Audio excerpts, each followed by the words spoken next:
Buenos días. Eh, bueno, primero avisarles de que yo el lunes primero no voy a dar clases, es decir, que la próxima semana nos encontramos el miércoles 3 de noviembre a las 11:30. Vamos a seguir desarrollando el estatus constitucional de los jueces. Vimos en primer lugar en respecto a ese estatus el tema del nombramiento. Vimos que la reforma de 1994 modificó el sistema de nombramiento de los jueces del Poder Judicial Federal a partir de la creación del Consejo de la Magistratura, la realización de concursos públicos, la constitución de ternas vinculantes para el Poder Ejecutivo, la elección por el Poder Ejecutivo de uno de los postulados y finalmente el acuerdo de ese pedido elevado por el Poder Ejecutivo por el Senado de la Nación. Y se mantiene el nombramiento clásico con propuesta del Poder Ejecutivo con acuerdo del Senado Nacional para los miembros de la Corte Suprema de Justicia de la Nación. Como vimos, el sistema de reforma de designación de jueces, que bueno, está vinculado particularmente a los llamados jueces inferiores, es decir, por debajo de la Corte Suprema de Justicia, se generó en el contexto de una crisis que se hizo manifiesta en el periodo anterior a la reforma, en el cual se había llegado a la designación de jueces propuestos por el Poder Ejecutivo que carecían de antecedentes suficientes para la función. Por lo tanto, bueno, el nombramiento lo que pretende es, bueno, garantizar la idoneidad de quienes van a ser designados como magistrados. Por otro lado, si bien la Constitución mantiene la forma de designación de propuesta del Ejecutivo con acuerdo del Senado con respecto a la Corte Suprema de Justicia, por medio de un decreto del Poder Ejecutivo, bueno, ese proceso de propuesta, de designación y propuesta por parte del Poder Ejecutivo se hace público y se somete, digamos, a los apoyos o las censuras que desde el punto de vista de la sociedad civil, organizaciones, etcétera, quieran expresar o manifestar respecto a esa candidatura, y luego el acuerdo es en audiencia pública en el Senado, previa audiencia pública en el Senado, donde además estas observaciones pueden seguir sosteniéndose y eventualmente ponerlas en conocimiento de los senadores de la Nación. Con lo cual, lo que se ha procurado también en ambos casos es transparentar ese proceso de designación. Es decir, procurar un grado de participación de la sociedad civil en el proceso de nombramiento que, vuelvo a insistir, está presente en el caso de la Corte Suprema, pero que también está presente en el caso de las ternas propuestas al Poder Ejecutivo Nacional. Es decir, una vez que las ternas son elevadas al Poder Ejecutivo, el Poder Ejecutivo abre un periodo por el cual desde la sociedad civil se pueden formular apoyos y críticas a cualquiera de los tres ternados previo a la decisión final del Poder Ejecutivo Nacional en la elección de uno de los tres ternados. Con lo cual, bueno, este proceso de designación lo que procura es garantizar la idoneidad del juez para el futuro ejercicio de la función de la magistratura. El segundo aspecto tiene que ver con el juramento. Bueno, sobre todo es juramento de fidelidad a la Constitución. Esa es centralmente, digamos, el contenido del juramento de quien, por supuesto, que pasó por este periodo de designación y finalmente es, por un decreto del Poder Ejecutivo, es designado en la función. Previo a tomar efectivamente el cargo, presta juramento. Generalmente ese juramento, que es de fidelidad a la Constitución Nacional, se presta frente a la autoridad judicial superior, es decir, que generalmente si es un juez de primera instancia lo hacen ante la Cámara de Apelaciones, por ejemplo, ¿no? Y a veces hasta si es en la propia, los propios pares de la Cámara pueden tomar juramento, digamos, ¿no? Como forma de tratar también de agilizar dentro del mismo lugar de funcionamiento la posibilidad de la toma del respectivo juramento al magistrado. Otra cuestión que hace, digamos, al estatus constitucional de los jueces es el tema de la inamovilidad.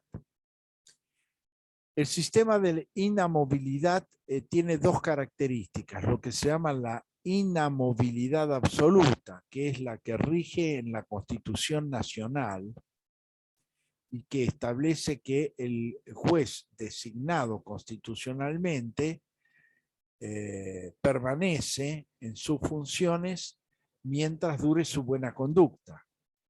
Es decir, que el único motivo por el cual puede ser desplazado de la función jurisdiccional es en los casos en los cuales ese juez es sometido a juicio político, si es integrante de la Corte Suprema, o al jurado de enjuiciamiento, es decir, a la acusación del Consejo de la Magistratura y a enjuiciamiento por parte del jurado de enjuiciamiento, que está creado por el artículo 115 de la Constitución Nacional, a partir de la reforma en 1994, para los jueces inferiores. ¿Mm? Es decir, esta es la característica de nuestro sistema federal, la inamovilidad absoluta. Es decir, que para ser desplazado, para ser destituido, debe ser sometido a un enjuiciamiento que depende si es la Corte por el propio Congreso Nacional, si es juez inferior por el Consejo de la Magistratura y el jurado de enjuiciamiento. Ahora bien,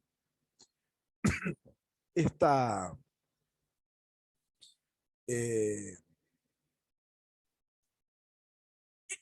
cuestión fue debatida después de la reforma de 1994 judicialmente, en la medida en que la Constitución estableció un límite de edad al ejercicio de la función de magistrado, estableciendo que a partir de los 75 años los jueces debían ser sometidos nuevamente, digamos, si deseaban continuar en la función, debían pasar, digamos, debían obtener un nuevo acuerdo del Senado Nacional.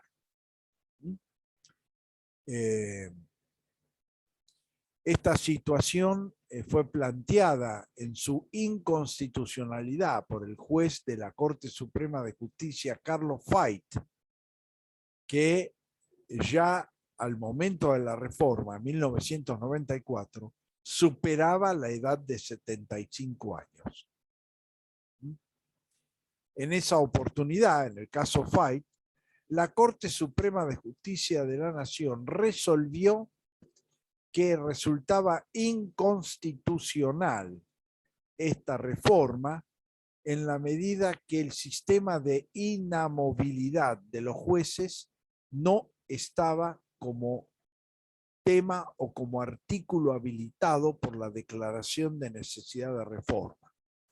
Es decir, que la Corte entendió que este límite de edad afectaba a la inamovilidad absoluta de los jueces.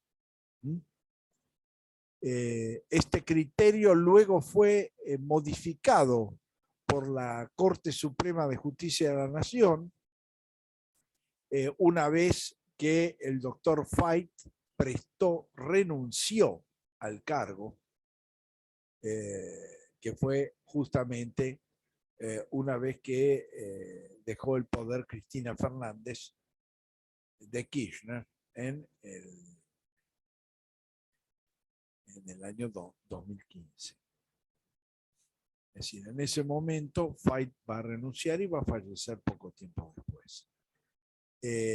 Y en ese contexto, el tema vuelve al conocimiento de la Corte Suprema de Justicia de la Nación, y la Corte Suprema de Justicia de la Nación va a modificar su criterio jurisprudencial y centralmente va a entender que en realidad el límite de edad hace al carácter no vitalicio del cargo.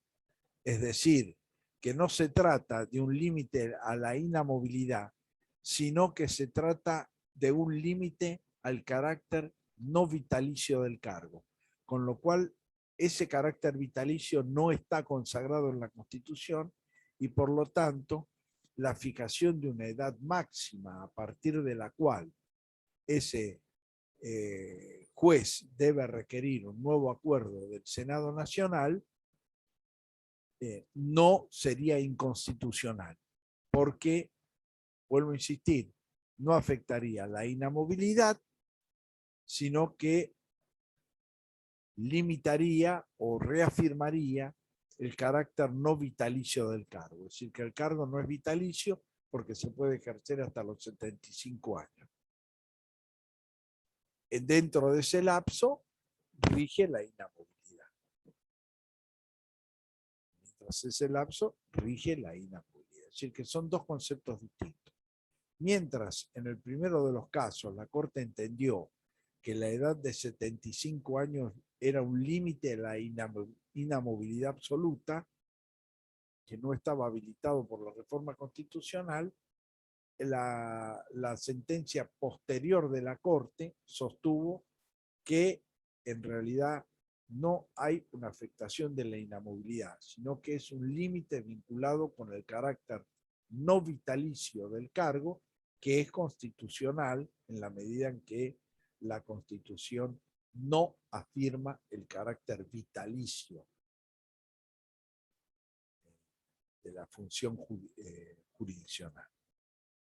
Esta es un poco la evolución del concepto de inamovilidad, ¿no? Cómo se debatió constitucionalmente a posteriori de la reforma de 1994.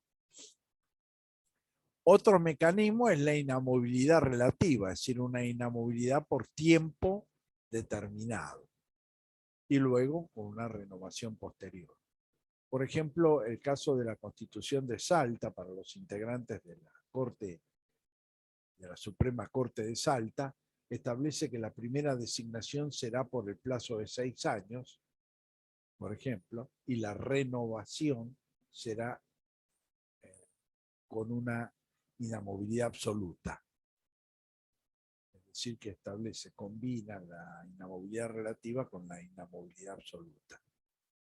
En general es un tema que está en debate, el tema de la inamovilidad absoluta y la inamovilidad relativa, en la medida en que el aspecto, digamos, negativo de la inamovilidad absoluta es que eventualmente el desempeño incorrecto de su función por parte de los jueces, bueno, queda sometido a un control estricto vinculado con un procedimiento específico, que es el enjuiciamiento para los jueces inferiores o el juicio político para los integrantes de la Corte. Lo que ha hecho en la práctica, cosa que es verificable, que por lo menos hasta la reforma de 1994, que los juicios de responsabilidad sobre los jueces federales en el marco del juicio político, que era el sistema único vigente hasta 1994, eran escasísimos. Eran casos muy escasos y a la vez casos que cuando se ejercieron o se llevaron adelante, bueno, como fue el enjuiciamiento a los integrantes de la Corte Suprema de Justicia de la Nación en 1947, recibió muchos reparos políticos respecto a que, no sé, se trataba, digamos, de una cuestión más impregnada por aspectos políticos que por aspectos funcionales. Entonces, evidentemente, eso también, bueno, de alguna manera cuestionaba el tema del juicio político, la legitimidad del juicio político, y por otro lado, reflejaba la escasez de recurrencia al juicio político para la determinación de responsabilidad. Entonces estaba instalada la idea de que un juez en última instancia, y bueno, se ayornara o no, mejorara o no, se enquilosara en determinada práctica jurisdiccional y procesal, bueno, eso no le iba a generar inconvenientes o dificultades.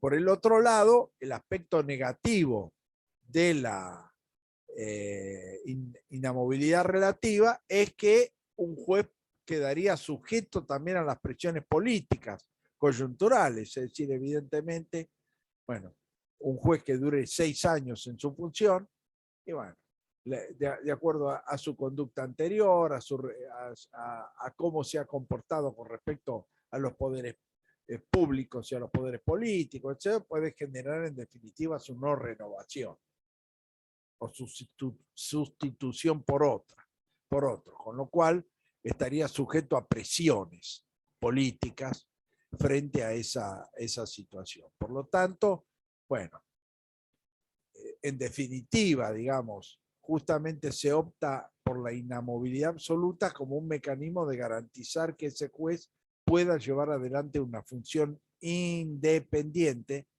en la medida en que una vez en el cargo ya no depende de los poderes políticos para permanecer en él. Por eso es que en general se ha aceptado o se ha admitido, digamos, el tema de la inamovilidad absoluta. Aunque vuelvo a insistir, bueno, no es un tema que está en una posición absoluta o unívoca, ¿no? Sí debe, profe, sí debe tener el juez un estudio constante. Sí, sí, Más por allá de supuesto. esto, más allá de esto. Sí, por supuesto. Bueno, la idea es que ese juez debe estar actualizado, porque a la vez estamos en una realidad jurídica donde las normas son muy cambiantes también, los dispositivos jurídicos se van modificando en forma más o menos permanente, a través de la sustitución normativa, a través de las reformas normativas, etcétera, que hace que evidentemente sea una cuestión necesaria también, ¿no? Y de responsabilidad funcional. Esto es, digamos, es lo que podemos decir, lo esperable, lo deseable y lo exigible por las propias funciones de administración de justicia, ¿no? Esto es realmente así. Pero en general como causa de responsabilidad, bueno, justamente el juicio político ha sido sumamente restringido. Esto es una realidad concreta y se ha demostrado también que justamente a partir de la modificación del sistema de enjuiciamiento en relación a los jueces inferiores, bueno, las posibilidades de su sometimiento a esos enjuiciamientos ha crecido indudablemente. con lo cual la práctica ha demostrado que este mecanismo resulta, digamos, más efectivo para el control efectivo del buen desempeño en la función. Bueno, esto tiene que ver con el tema de la inamovilidad. Luego está lo que tiene que ver con el sueldo. Bueno, ¿qué establece la Constitución? La Constitución establece la intangibilidad del sueldo de los jueces. La intangibilidad tuvo dos momentos. Es decir, en principio una interpretación que tenía que ver con la llamada intangibilidad nominal. Es decir, que si un juez ganaba 10.000 pesos por mes, nunca podía llegar a ganar menos de eso.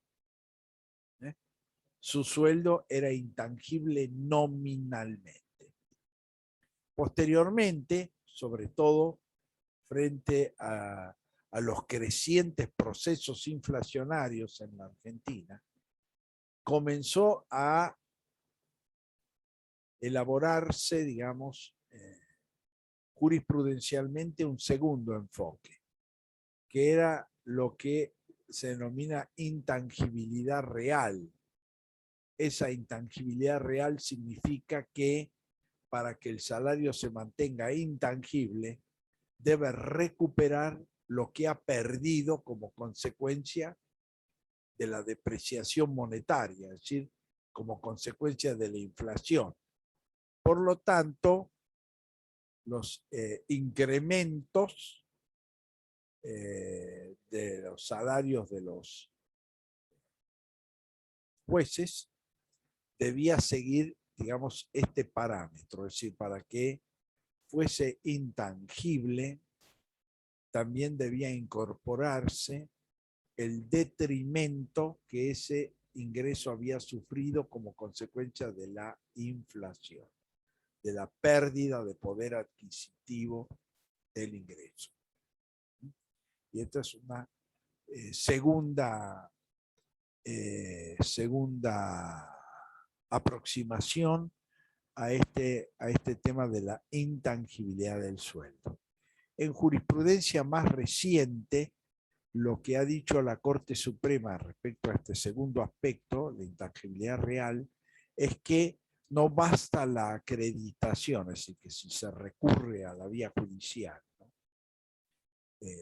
Frente a una presunta violación de la intangibilidad real del ingreso, la Corte lo que ha dicho es que no basta la demostración de la pérdida de poder adquisitivo, sino que además debe demostrarse el perjuicio cierto sufrido. Es decir, que no solamente, digamos, no sería un parámetro automático, como lo fue en la década de los 90, por ejemplo, donde la jurisprudencia, bueno, ante la verificación de la pérdida de poder adquisitivo, establecía, digamos, este parámetro del reclamo de frente a la intangibilidad real, ¿no? A la afectación de la intangibilidad real. Posteriormente ya la Corte no solamente exigió, bueno, la existencia de ese detrimento, sino que el juez debería demostrar en el caso concreto que efectivamente ese detrimento lo afecta. Entonces ahí eso también ha generado, digamos, una nueva mirada, una nueva óptica respecto a esta segunda aproximación al concepto de intangibilidad. Otra cuestión que está en debate, que ha sido modificada en parte por la última reforma de la ley al impuesto a las ganancias, es el tema de que en base a la intangibilidad de los sueldos, la Corte Suprema de Justicia de la Nación por acordada ha sostenido que los jueces no tienen obligación de pagar el impuesto a las ganancias. Sobre todo en la medida en que el impuesto a las ganancias comenzó por incorporarse a los salarios, digamos, ¿no? Cosa que durante mucho tiempo estuvo absolutamente exento. Pero en una reforma de ese impuesto, bueno, determinados ingresos, también, aunque sean ingresos salariales, pagan el impuesto a las ganancias. Cuando esto sucedió, los jueces, que por supuesto estaban dentro del marco de las previsiones legales, en la medida en que el ingreso debía tributar, nominalmente debía tributar el impuesto a la ganancia, los jueces, la Corte por acordada sostuvo que no le era aplicable, porque afectaba la intangibilidad del salario. Bueno, esto ha generado toda una serie de debates que tienen que ver con la distinta naturaleza de la intangibilidad por un lado y de la obligación del pago de los impuestos y de las cargas públicas por parte de los habitantes del país, ¿no? Que son una situación que en general se entiende la generación de un privilegio y no de una relación justa. Máxime cuando, desde el punto de vista de la realidad, hay salarios en relación de dependencia mucho más bajos que la de los jueces que pagan ganancias. Entonces se genera como una distorsión en el sentido de que a mayor ganancia, mayor beneficio, digamos, mejor sueldo, exención del pago de ganancias. La última reforma estableció una distinción que también es discutible y yo creo que finalmente no va a ser consolidada judicialmente, es que el pago de impuesto a las ganancias, de acuerdo a la ley de ganancias, se va a aplicar a los nuevos jueces designados y que los jueces anteriores, es decir, los jueces ya designados en curso en funciones previo a la reforma impositiva, no seguirían pagando ganancias. Esto también genera una distinción discutible, digamos, ¿no? En la medida en que no es esencial, digamos, al tributo el momento en que se ingresa o se comienza a percibir, sino el hecho de que mensualmente ese tributo se renueva, digamos, ¿cierto? Con lo cual se renovaría hacia el futuro, aún con relación a los jueces ya designados. Es decir, lo que no puede tener es efecto retroactivo, ¿no? Pero hacia el futuro podría aplicarse, tanto a los nuevos jueces como a los jueces que están ya en funciones. Y por lo tanto es una distinción discutible, pero tiene que ver un poco con estas tensiones entre, digamos, una tendencia por la cual indudablemente se entiende como éticamente justo y razonable que esos altos ingresos paguen impuesto a las ganancias en la medida en que lo están haciendo otros que con ingresos inferiores y que sí lo están tributando. Pero en su momento también los empleados judiciales generaron un reclamo en ese sentido y la Corte por acordada también protegió del pago de impuestos a las ganancias a los empleados judiciales de la justicia federal. Es decir, que extendió el beneficio del pago más que restringirlo, como para conservarlo. Bueno, este es un tema que está actualmente en debate, ¿no? Pero la tendencia hasta este momento es que el impuesto a las ganancias afectaría la intangibilidad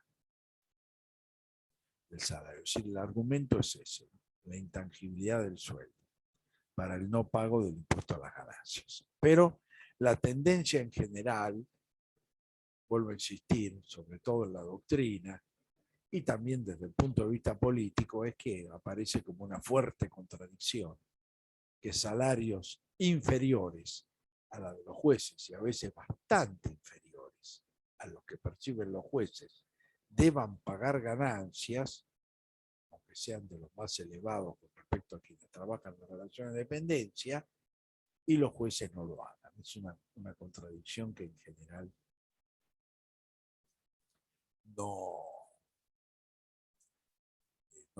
no aparece como éticamente justa. Otra cuestión es las incompatibilidades. Es decir, en principio se entiende que el juez debe dedicar el 100% de su tiempo a la administración de justicia y a los deberes y las funciones propias de la administración de justicia. La única excepción que se ha admitido es la docencia universitaria. Es decir, la posibilidad de ejercer la docencia universitaria.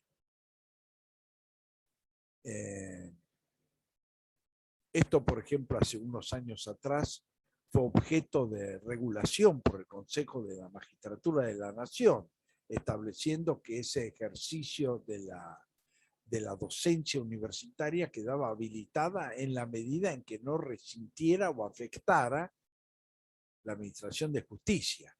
Con lo cual, por supuesto, que las dedicaciones docentes universitarias de los jueces, en principio, deben ser de las menores, es decir, una dedicación simple o eventualmente una dedicación parcial, pero no puede de ninguna manera tener una dedicación de carácter exclusivo porque eso entraría en contradicción con su función principal, indudablemente. Y esta es una limitación respecto aún al ejercicio de esta actividad entendida como compatible con el ejercicio. Después también hay reparos, hay reparos también respecto a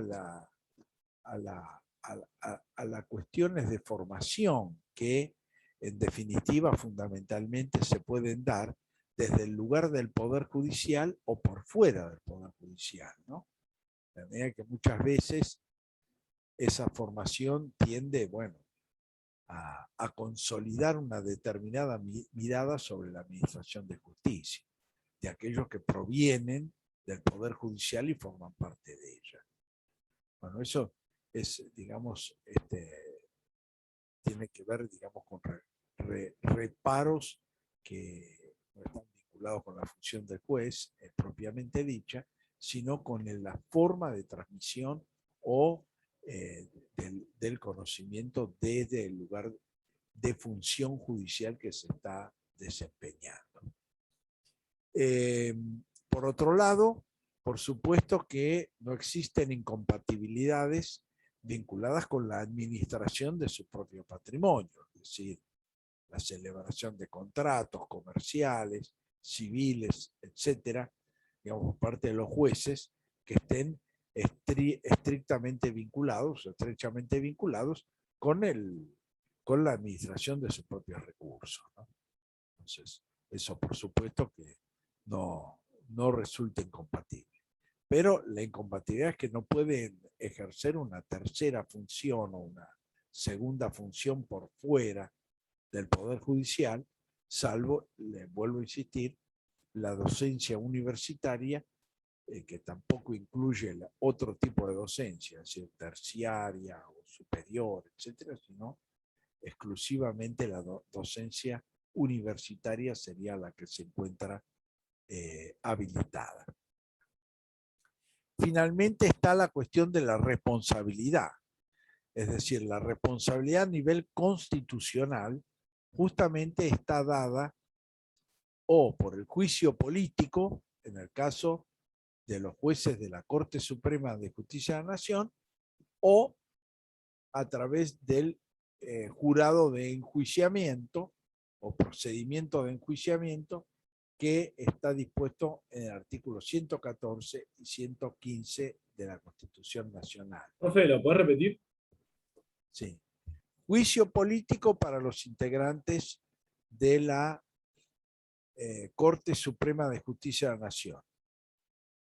Y enjuiciamiento para los jueces inferiores en los términos del artículo 114 y 115 de la Constitución Nacional.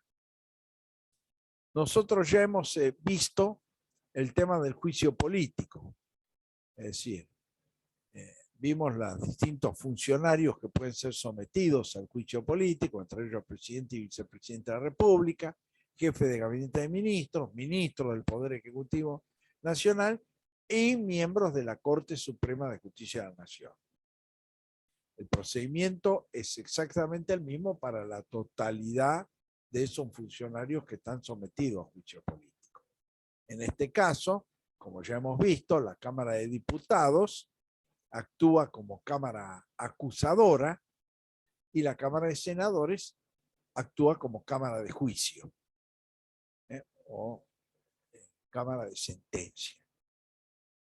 En el caso de los jueces de la Corte, también rigen, digamos, las causales que el propio artículo 53 de la Constitución Nacional establece, ¿no?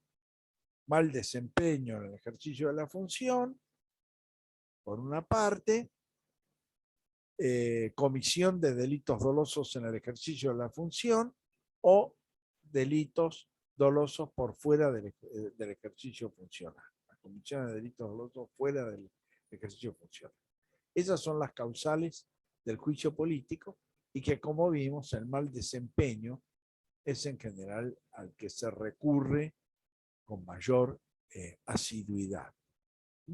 Y en este caso, bueno, lo que hemos explicado antes, juicio político requiere para la acusación 2/3 del total de miembros presentes de la Cámara de Diputados. Y, bueno, habíamos advertido ya en ese momento que con respecto a la Corte Suprema de Justicia de la Nación, durante el interinato presidencial de Eduardo Duhalde, se pretendió llevar adelante a juicio político a algunos integrantes de la Corte con resultado negativo.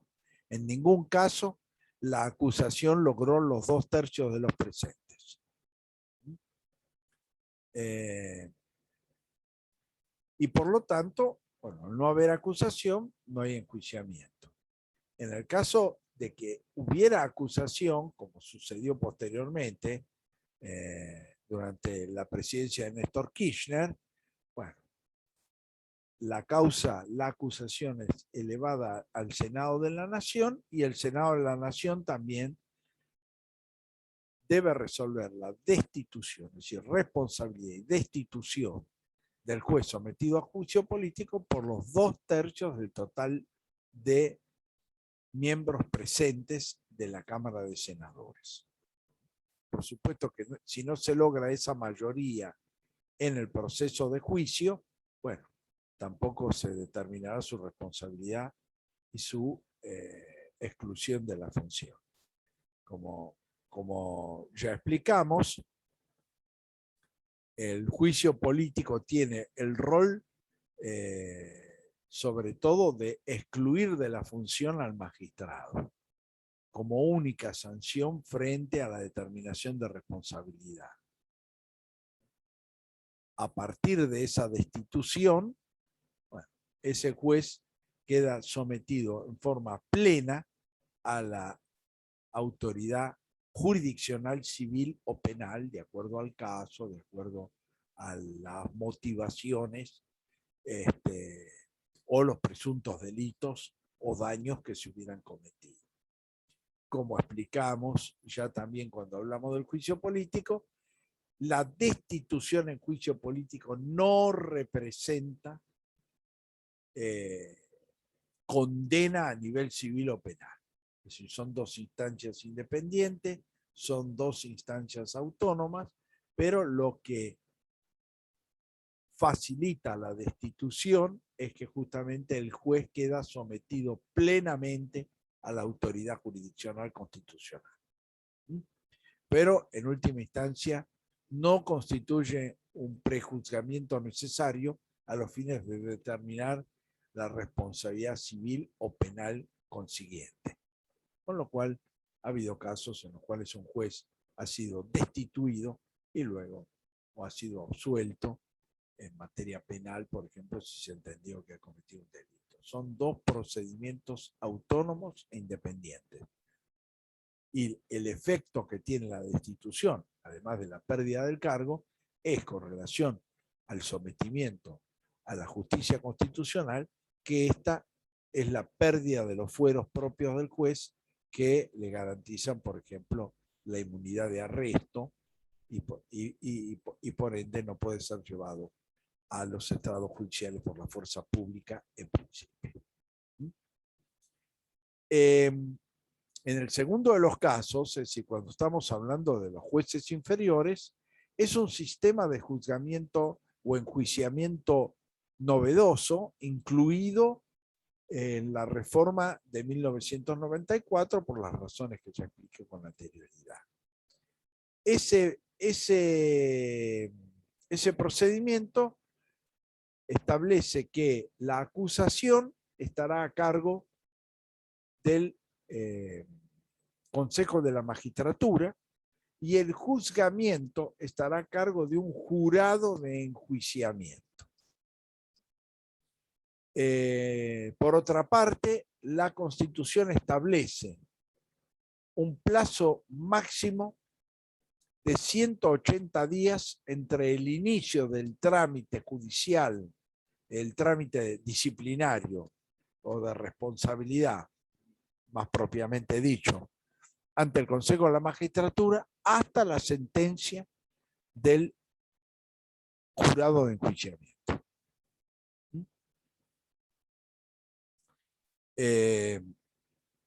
Por lo tanto, hay un plazo máximo de duración. Sobre todo, en este caso particular, está establecido en la medida en que la Constitución habilita al Consejo de la Magistratura a suspender al magistrado. A suspender al magistrado en el ejercicio de sus funciones hasta la finalización del proceso de responsabilidad, con lo cual esto deja en vacancia el cargo jurisdiccional y evidentemente con eso, bueno, genera una dificultad en el proceso de administración de justicia porque generalmente debe tomar temporariamente ese cargo vacante un juez en funciones, que termina llevando adelante su propio tribunal y el tribunal que se le ha adjudicado como consecuencia de la suspensión. Por eso en general eso es rotativo, ¿no es cierto? Es decir, es por un tiempo determinado y luego reemplazado por otro juez. Pero, ¿cuántos días era el plazo? ¿Cuántos días era el plazo? 180 días. 180 días desde el inicio del trámite de responsabilidad en el Consejo de la Magistratura al dictado de la sentencia por el jurado de enjuiciamiento. Si vence el plazo y no hay sentencia, las causales caen, digamos, y como consecuencia de ello no se pueden reiterar en el futuro. Esto pasa igual en el juicio político. En general, si un juicio político cae, digamos, porque el juez ha sido entendido no responsable, por ejemplo, o que no hay motivo para acusación, las causales en principio quedan bloqueadas, porque si no se podría repetir en forma indefinida una misma causal en distintos momentos de tiempo.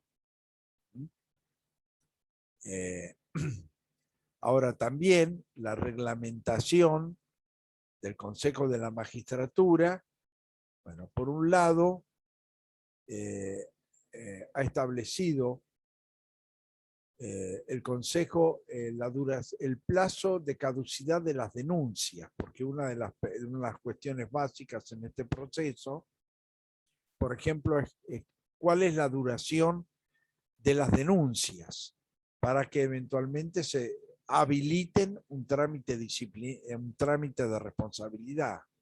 Esta es una cuestión. Bueno, el Consejo de la Magistratura ha fijado un plazo de 3 años del momento de la interposición de la denuncia al momento de la apertura del trámite de responsabilidad en el Consejo de la Magistratura. Si pasaron los 3 años y esa denuncia no se tornó operativa, digamos, bueno, caduca. Bueno, eso es un tema que se resolvió sobre la base de que, por un lado, fijar un plazo dentro del cual el Consejo de la Magistratura eventualmente pueda hacer el análisis correspondiente de la denuncia, y en segundo lugar, para que no quede como una especie de espada de Damocles sobre el juez, en la medida en que dentro de determinadas circunstancias, bueno, se empiecen a rescatar denuncias que se hicieron hace 10 años, hace 15, para acusarlo. Entonces, justamente para que haya un grado de seguridad jurídica en el sentido de la denuncia va a generar trámite o no lo va a generar, se establece este plazo de caducidad de 3 años. Otra cuestión que ha hecho la ley que reglamenta el Consejo de la Magistratura, que después lo vamos a ver más en detenimiento en la bolilla siguiente, que reglamenta el Consejo de la Magistratura, establece algunos casos en los cuales, o requisitos de mal desempeño, cuando una situación, un incumplimiento, representa mal desempeño. Y en general está calificado por su gravedad. Es decir, por ejemplo, el desconocimiento del derecho puede ser una causal, sí, sí, es un grave desconocimiento del derecho. El dictado de un fallo. Grave desconocimiento del derecho es una causal de mal desempeño. Pero ya la propia ley está fijando, digamos, que lo que hay que demostrar es un grave desconocimiento, no el simple desconocimiento del derecho. ¿Se entiende? Es decir, porque justamente para evitar también situaciones que pudieran llegar a generar, digamos, denuncias, digamos, muy débiles respecto a las causas o las motivaciones que le dan origen. Entonces, esto también la legislación ha precisado. Mientras, bueno, la Constitución no fija mal desempeño y en qué consiste, la ley reglamentaria del Consejo de la Magistratura sí lo hace respecto a conductas o actitudes que pueden dar lugar a la acreditación de mal desempeño. Con lo cual, por un lado, lo que se pretende es dar mayor especificidad a esa causal, por una parte, y por la otra, bueno, obligar a que las denuncias sean mucho más sustanciales o más serias respecto a la conducta o a la mala conducta de un juez. Por otra parte, esta precisión tiene que ver con otro aspecto, que tiene que ver con el aspecto disciplinario o de superintendencia, que también el Consejo de la Magistratura ejerce. Es decir, hay incumplimientos que no generan un mal desempeño, sino que generan infracciones disciplinarias por parte de los jueces que pueden ser sancionadas, pero que por supuesto no tienen la gravedad de la pérdida de la función, ¿no? De la destitución. Generalmente se fijan multas, se fijan sanciones vinculadas a multas que se le aplican a los jueces. Entonces también la precisión de las causales hace a la posibilidad de distinguir cuándo estamos hablando de mal desempeño y cuando estamos hablando de incumplimientos disciplinarios. Porque en última instancia el Consejo de la Magistratura justamente ejerce tanto las funciones disciplinarias, o lo que se llama de superintendencia, a las funciones de juzgamiento de responsabilidad a través de la función de acusación. Entonces, eso también tiene que ver un poco para poder generar parámetros de distinción en un caso u en otro.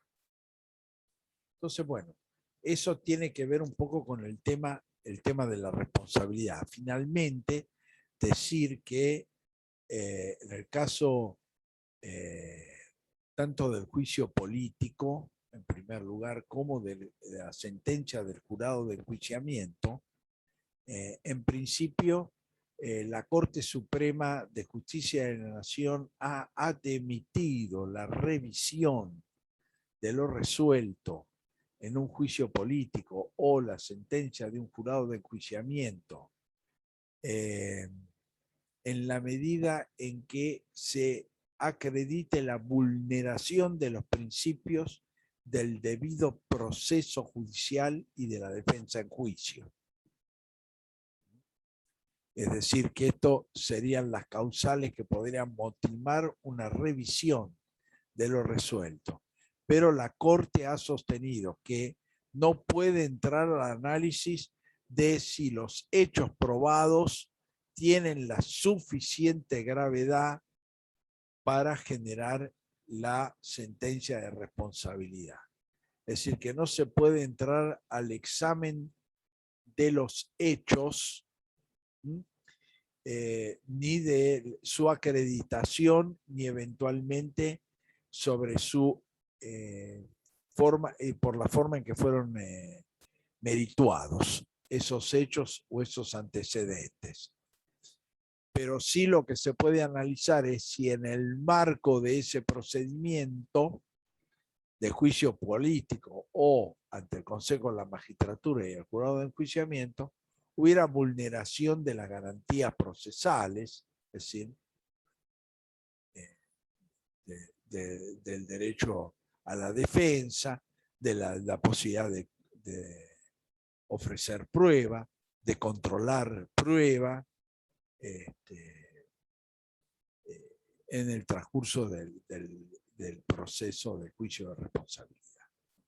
Entonces esa es la única limitación que la Corte ha admitido. En el caso del artículo 115 de la Constitución dice que la sentencia del jurado de enjuiciamiento será definitiva e inapelable. Pero vuelvo a insistir, por una vía de excepción, la Corte lo ha admitido cuando se alegan violaciones al debido proceso y a la defensa en juicio como garantía constitucional. Exclusivamente. Es la única razón o motivación por la cual ha sido admitido.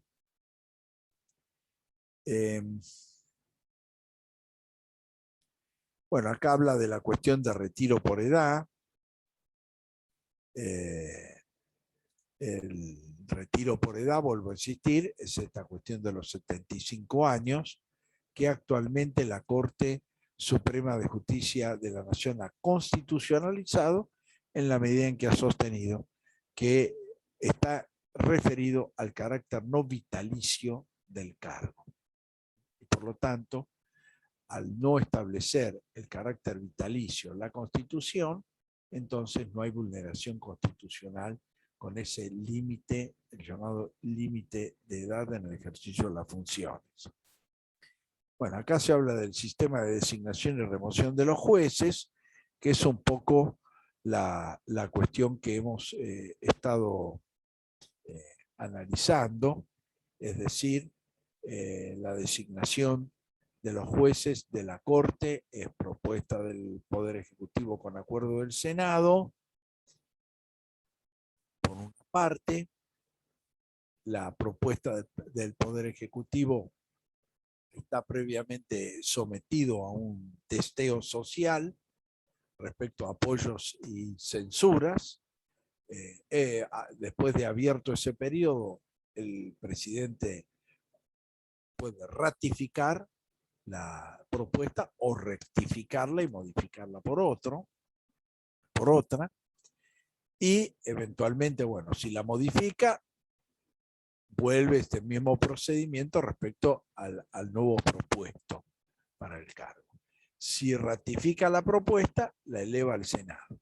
La audiencia es pública y las oposiciones inicialmente formuladas ante el Poder Ejecutivo se pueden reiterar ante el Senado de la Nación. a los fines de que eventualmente, ya sea que preste acuerdo o eventualmente le niegue el acuerdo solicitado. Una vez que el integrante de la Corte es propuesto y recibe el acuerdo del Senado, es finalmente designado por decreto del Poder Ejecutivo y se integra al funcionamiento del tribunal. Previamente prestar juramento frente al presidente y los demás integrantes de la misma Corte. En el caso de los jueces inferiores, como ya dijimos, la Constitución en el artículo 114 establece que le corresponde al Consejo de la Magistratura formular ternas vinculantes previo concurso público. Es decir, que los dos requisitos constitucionales básicos son propuesta de una terna y previo concurso público. Cuando hablamos de concurso, hablamos de evaluación de antecedentes y evaluación de una oposición, es decir, que generalmente gira en relación a un caso concreto, a la resolución de un caso concreto. Una vez que se ha confeccionado esa terna, que a la vez la terna exige la mayoría de los 2/3 del total de miembros presentes del Consejo de la Magistratura. Lo mismo que sucede en materia de acusación. La acusación del Consejo de la Magistratura debe estar votada por los 2/3 del total de miembros presentes del Consejo de la Magistratura. Aprobada la terna por los 2/3 de los miembros presentes del Consejo de la Magistratura, se eleva esa terna a consideración del Poder Ejecutivo Nacional. El Poder Ejecutivo Nacional abre un proceso de consulta a la sociedad civil respecto a los candidatos, recibe los apoyos y las críticas que esos candidatos tienen y eventualmente, como ya lo expresé, puede elegir a cualquiera de los 3 ternados, cualquiera sea el orden de mérito que ocupe. Es decir, aunque haya un orden de mérito, primero, segundo, tercero, generalmente el Consejo de la Magistratura de la Nación acompaña la propuesta de la terna con el puntaje, el presidente puede elegir a cualquiera de los 3 ternados.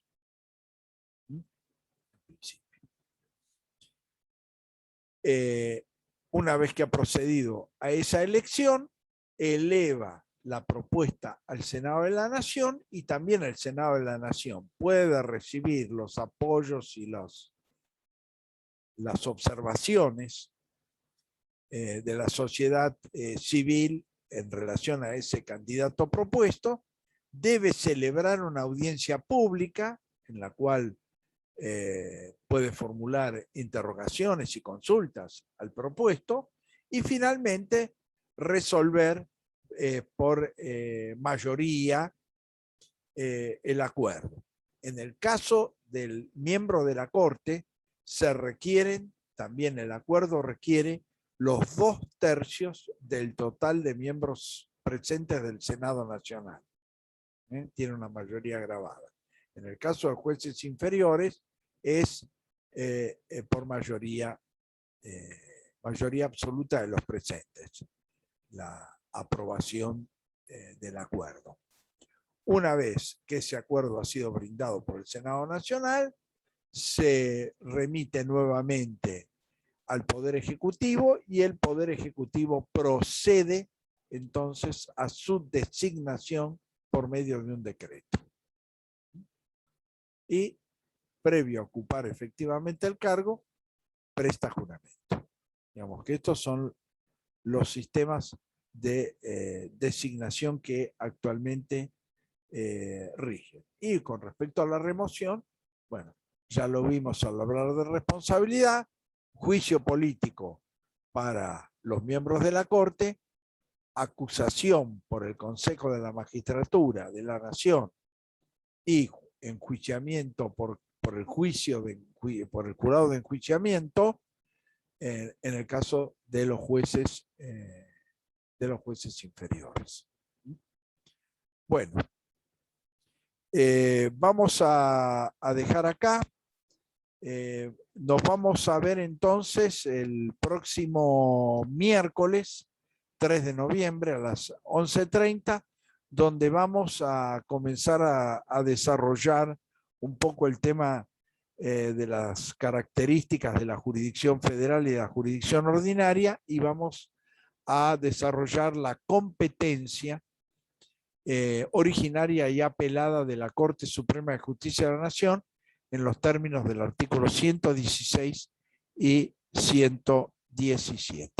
Bueno, nos vemos entonces el próximo miércoles. Chao, profe, Chao, muchas gracias. gracias. Gracias, chao.